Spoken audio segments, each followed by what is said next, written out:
এই যে আটা মাখছি, এখন রুটি হবে আর মেয়ের জন্য ম্যাগি হবে। এই যে আমাদের রুটি হচ্ছে আর মেয়ের এই যে ম্যাগি। আমি আর মেয়ের বাবা রুটি খাবো।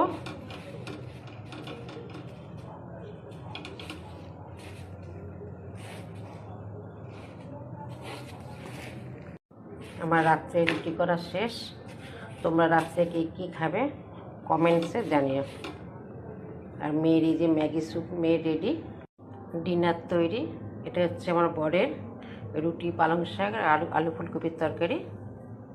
আর আমার মেয়ের হচ্ছে ম্যাগি স্যুপ।